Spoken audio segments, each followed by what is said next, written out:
बिहार में करोड़ों लोगों को एक बार फिर से खुद को भारतीय साबित करना होगा। क्या ये वोटर लिस्ट का सुधार है या लोकतंत्र से गरीबों को बाहर करने की कवायद? सवाल बड़ा है और जवाबों की तलाश जरूरी। सबसे पहले जानते हैं कि ये एसआईआर क्या है और क्यों हुआ लागू। 24 जून 2025 निर्वाचन आयोग ने बिहार में विशेष मतदाता गहन पुनरीक्षण यानी स्पेशल इंटेंसिव रिवीजन एसआईआर की घोषणा की। ये प्रक्रिया 25 जून से 26 जुलाई तक चलेगी, यानी सिर्फ 25 दिन में लगभग 8 करोड़ वोटर्स की पहचान, दस्तावेज और नागरिकता की दोबारा पुष्टि। अब एसआईआर के दो तरीके हैं। बीएलओ यानी बूथ लेवल ऑफिसर घर जाकर एक फॉर्म देंगे जिसमें पहले से वोटर की जानकारी भी भरी होगी। आम वोटर खुद भी चुनाव आयोग की वेबसाइट से फॉर्म डाउनलोड कर भर सकते हैं। जरूरी दस्तावेजों में शामिल है जन्म प्रमाण पत्र, पासपोर्ट, मान्यता प्राप्त बोर्ड का शैक्षणिक प्रमाण पत्र जैसे मैट्रिक का सर्टिफिकेट, राज्य सरकार द्वारा जारी मूल निवास प्रमाण पत्र, जाति प्रमाण पत्र यदि आप ओबीसी, एससी, एसटी वर्ग में आते हैं तो। उसके अलावा फैमिली रजिस्टर या अन्य सरकारी दस्तावेज। चुनाव आयोग ने इसे सघन पुनरीक्षण को नियंत्रण चलने वाली प्रक्रिया बताया। आयोग ने कहा है कि यह पुनरीक्षण और सत्यापन इसलिए हो रहा है क्योंकि योग्य लोग ही मतदाता सूची में जगह पा सके। यह पिछले 75 वर्षों से होता आया है। 2003 की मतदाता सूची अपनी वेबसाइट पर अपलोड करने को लेकर उठते सवालों पर भी आयोग ने अपना रुख साफ कर दिया। चुनाव आयोग ने कहा है कि बिहार में आखिरी बार मतदाता सूची का पुनरीक्षण और सत्यापन 2003 में हुआ। अब इसमें 3 प्रकार के मतदाता सूची संशोधन की बात की जा रही है, जिनमें गहन, सारांश और विशेष सारांश संशोधन है। इसकी डिटेलिंग हम आपको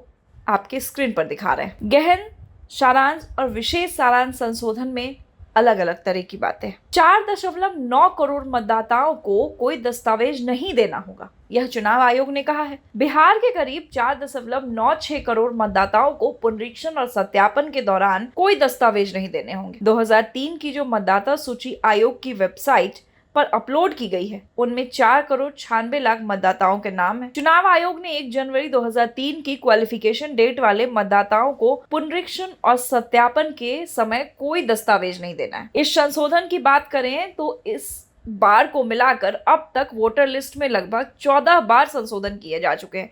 इसकी पूरी डिटेलिंग हम आपको आपके स्क्रीन पर दिखा रहे हैं, जिनमें पहला संशोधन 1950 में हुआ था, जिसके बाद 1952, 1956, 1957, 1961, 1962, 1966, 1975, 1976, 1983, 1987 से 88, 1992, 1995, 1999 और 2002, जिसके बाद ये संशोधन अभी हो रहा है। 2002 में अंतिम 20 राज्यों में विशेष गहन संशोधन हुआ था, जिनमें 2003, 2004 में 7 राज्यों में गहन संशोधन शामिल था।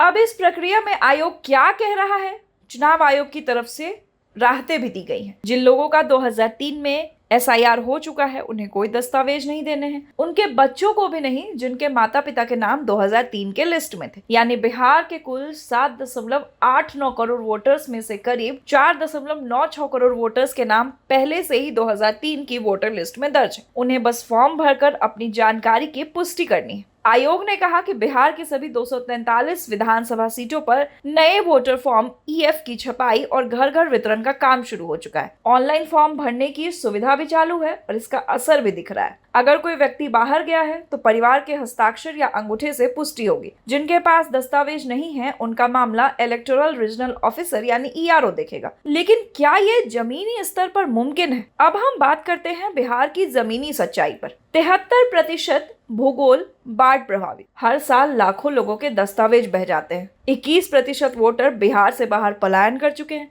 खासकर मजदूरी करने वाले लोग। 6% से भी कम ग्रेजुएट हैं और 15% से कम ने मैट्रिक पास किया है। 40% लोगों के पास पक्का मकान नहीं है, जमीन के कागज भी नहीं। महिलाएं दूसरे राज्य से शादी कराई हैं तो उनके पास जरूरी कागज नहीं होते। दरभंगा की बात करें तो दरभंगा में मखाना फोरी समुदाय का पूरा टोला पलायन कर जाता है। बीएलओ को वहां भी कोई नहीं मिलेगा। तो अब बड़ा सवाल ये है कि क्या चुनाव आयोग ने इतना बड़ा फैसला करने से पहले इन जमीनी हकीकतों को परखा था? क्या चुनाव आयोग इन जमीनी हकीकतों से वाकिफ है? 1 अगस्त को अस्थायी लिस्ट जारी होगी। 1 अगस्त से 1 सितंबर तक आपत्ति और दावे के लिए वक्त दिया जाएगा। 30 सितंबर को अंतिम लिस्ट प्रकाशित होगी। लेकिन जो अशिक्षित हैं, गरीब हैं, हाशिए पर हैं, क्या वो जाएंगे दावा करने? क्या उनके पास इंटरनेट है? क्या उन्हें भी ये प्रक्रिया समझ आ रही है? बिहार में मतदाता सूची के सत्यापन मुद्दे पर कांग्रेस की अगुवाई में विपक्षी दलों ने बुधवार चुनाव आयोग से मिलकर पूरी सत्यापन प्रक्रिया पर सवाल उठाए और कहा कि जो काम राज्यों में पिछले 22 साल में नहीं किया गया वो अचानक क्यों हो रहा है। इन 22 सालों में जो चुनाव हुए क्या वो गलत थे?